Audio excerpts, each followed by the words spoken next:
So welcome back to another episode. Welcome to a Games We've Been Playing Halloween edition. Rob is joining me to talk about some absolutely fun games we've been playing. So guys, what games are you playing for Halloween? Let us know down below. One game he finished and we started playing today, and that is Scorn. We're going to talk all about that game. Oh, yeah. But you know what? Before that, we started off playing a very, very silly, old Super Nintendo game that we've never played together, that I played a little bit of one-player mode way back in the day. Same. And I was like, let's play Zombies Ate My Neighbors. Of all games to play, we played that one. Well, I mean, it's Halloween. You got to get out some of the good old spooky stuff. Come on. And you know what? It's 1993 that came out on the Super Nintendo. And it's kind of interesting. It really captures the 80s, 90s, the beginning of the 90s. Oh, yeah. So perfectly with the characters, you know, with the 3D glasses they're wearing and all that. And just running around killing zombies. I mean, what do you think of the game? You know what? When it first came out, I played it. I rented it a couple times. I played it a bit. I didn't really get it at the time. I have to admit, at the time, because I think me too. I didn't really get it because I was playing one-player mode. That's, I think, the secret. It's fun-ish as one player, but as two-player, it's a little bit more interactive. We're like, hey, where are you going? Where you don't go up there? Hey, I need some of these bullets and stuff like that. And yes, rinse and repeat. You're fighting zombies. You're saving people. You're getting more bullets. You're getting better weapons. It's simple, but I kind of enjoyed going back to that simpler time just for a little bit of time. Well, and I mean, it had a very gauntlet feel in that, you know, one player can just hoard everything and then screw the other guy. Yeah. Or you could try and work together and be like, oh, you need ammo, so go grab that and I'll shoot the zombies. And then, oh, I need that, so you... Yeah. You know, it was cool that way. I think it would have been better if we, back in the day, if we played it together. Yes. We would have loved it. Yeah, when it first kind of came out during that time, that would have been absolutely perfect. But it's one of those games I've had on the back burner. I'm like, every Halloween, I'm like, I gotta play that game. Yeah. Gotta play that game. And it's like, time goes by, I miss it, I do other things. I'm like, gotta play that game. So we've played this game. We've played it. We've done it. And what do you guys think of Zombies Ate My Neighbors? Let us know down below. So now we move on to the main course. And before we start, I gotta move this out of the way. I thought it'd be really cool, but I'm like, hey, you like... It's right now. I don't know what to do with my Get skull. out of here. Yeah, I got skulled. I got absolutely skulled. Okay, the game is Scorn. I know you've been going on about it for a very long time. So long. I was really excited about it for the HR Giger look to it. I mean, we'll talk all about that in a second. We're going to go all full in. What was it like? You finished the game. How was it? Okay, there's a few things, if I may go off a little bit here. Okay, first of all, expectations on this game. There have been muddled reviews, and I know why. A lot of people seem to think this was going to be a full-on Doom-style, balls-to-the-wall, first-person shooting, explodey pow-pow. No. If you're walking in expecting that, you will walk out disappointed. Absolutely. This is a puzzle game. There are some shooting elements. Yes. But it is a very immersive experience. That's the best way I can put it. You know what it really reminds me of? A 90s game. You know what I mean? Like a Myst or something like that. Okay. In a lot of ways, yeah. See, and this is where, amazingly, and or it's going to sound messed up, but basically, Tunic and this, to me, share a lot of similarities, and I'll explain why. Oh. You load them up, they give you nothing. No. You have no idea, you don't know, like, you can look at the menu for controls, and that's it.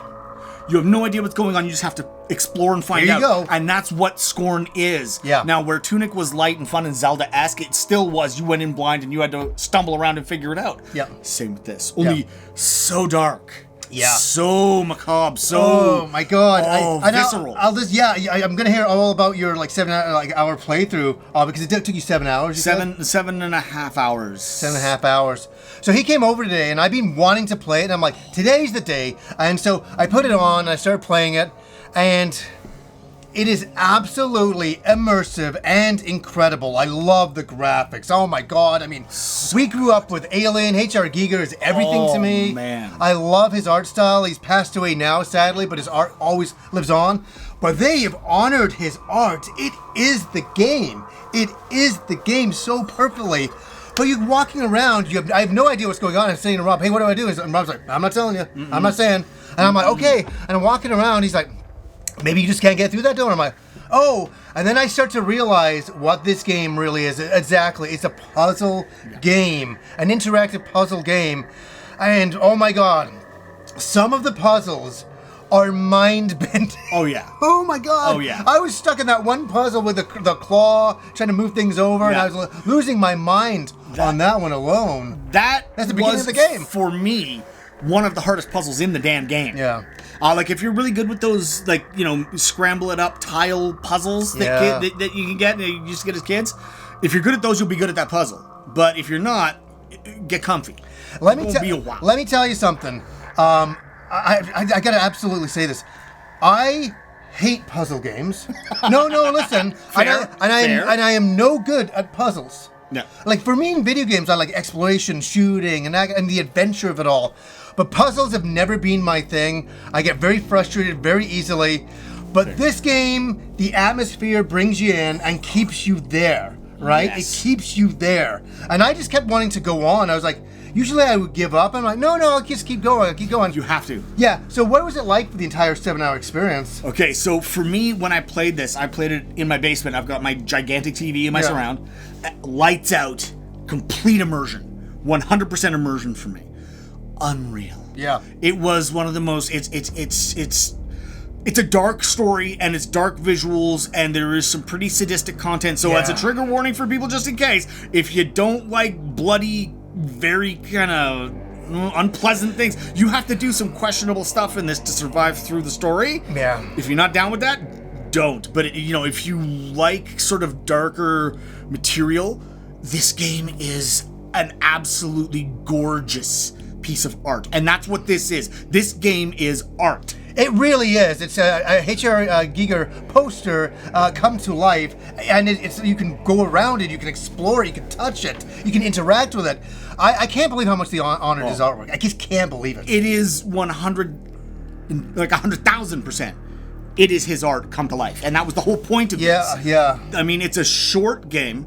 I take my time with everything, and 7.5 hours was like a really stretched out playthrough. But to get the visuals, the soundscape alone is so immersive. There's very little music, and what's there is sort of incidental and kind of subtle. And the sounds of this abandoned, dead world with the howling winds and the sounds of the dust and little skittering bits of gravel. And it's so amazing. And then just everything about this world is alive and dead. So the one thing, I may not like puzzles, but I like biomechanical stuff in video games. I absolutely adore that stuff. I like it in movies, I like it in cartoons, anime, anything with this biomechanical anything, I'm in. The first time I saw the alien in the movie Alien, I was like, the xenomorph, I was like, oh my God. I was like, 1982 I saw that movie, I was 8 years old, and I was like, this design is just so perfect. Good. And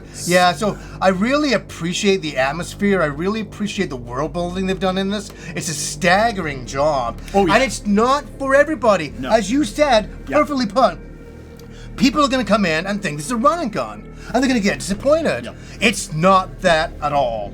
And I'm kind of glad that it's not. If it just was, it would cheapen the atmosphere. Oh, like, boom, boom, I'm shooting things, everything's dead. But this one is like, no, I'm taking in the haunted house. Which it's not a haunted house, but you get my meaning. The only non-spoilery hint I will give to people is this. If they give you something to help refill your health, it's because they're about to take it away again. So you spend most of this game on the verge of death. And that's sort of the tension they want you to have. They want you to feel like you're just scraping by, trying your hardest to get through this. Yeah. And that feeling was so raw for me, so real for me. Yeah. That at first I would get frustrated because I would think I literally just got my health back, and I started to realize that's the point. They want you on that edge of I'm not going to make it. I might not make it. I'm so close, but it's like, and they keep just tugging that finish line a little further away from you and a little further away from you, and it's so good. It is, but there is frustrating aspects with the puzzles. Know that, like, I mean, I only started it, I was getting frustrated. I'm like, what is going on with this? Like, this is ridiculous. But then you get past that and you're like, okay, I want to get into this world. I want to explore. And I applaud the game. I think it's up there as a game of the year, I'd say. There is no text to read. There is no conversations had. There's no dialogue. It's all kind of in your mind. It's all in your mind, and it's all you. Interpretation. of what's literally happening. experiencing this, and the best way to do it is blind. Experiencing it blind and just forcing yourself to overcome all of these obstacles. Yes. It's Just to stay alive. And it's so funny, I've had it on my calendar for months. And then I saw you on Twitter talking about it. I'm like, oh dude, I'm into it too. And then also you come over, you're like, yeah, I finished the game. I'm like, what, already? Okay, so like, yeah. when they first announced this game and talked about it, like right away I was like a geeker, because I fell in love with that artwork style right around the same time with Alien and Aliens. Yeah. And just from there, I went and sought out a bunch of his art. Yeah, me too. After I saw Alien, yeah. PC games that had some of his art in it, Darkseid 1 and 2. Oh, yes, that my dad bought because he's also a big Giger fan. Yes. But I followed this just closely enough to keep an eye on when it was going to come out.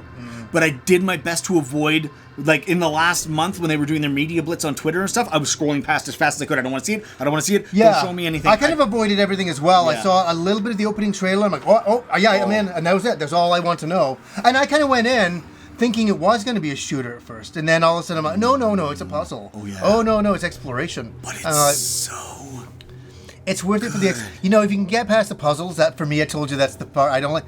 The exploration is what just keeps me in and keeps me wanting to go further. I'm like, oh, this is an absolute stellar game for sure. So you really need to look at this as an interactive experience, not a game. And if you can. Well, it's a game. It is a game. It's a puzzle game, yes. I call it. Interactive puzzle game. But it's so just... I don't know how I keep coming back to the same words because they're the only ones that work. Yeah. Visceral, dark, intense, beautiful, haunting. I hope we're not the only people who are really blown away by this style. Are we because we're older and we like Giger? I don't know. I think there's a contingent of people who are like-minded like us because the reviews are so mixed. It's not that they're all... I haven't looked at any reviews. And it's not everybody singing its praises. It's a good mix. And I mean, not every game should be loved by everybody because that's not how the industry works. No, that's a good point, yeah. And so I think that for those that want this kind of experience, you will love it. And for those who were looking for something else, who were looking for more action, you won't love it. But it's worth... If you can adjust your mindset and give it a shot, just for the visual and sound alone, please, look at it. Yeah, like we have Game Pass. We both have Game Pass. So if you do have Game Pass, absolutely just download it instantly. I mean, don't even think about it. It's so worth it. Don't even think about it. Just to experience it, especially during the Halloween-y time. This is that perfect game for that. You know, you sitting there getting your skull and smashing it with those puzzles. You know, and all of that. So guys, let us know what you've been playing in the way of Halloween games. Is there something you play every Halloween or some brand new ones you're going to play for the very first time? Let us know down below. So anyways, guys, until next time.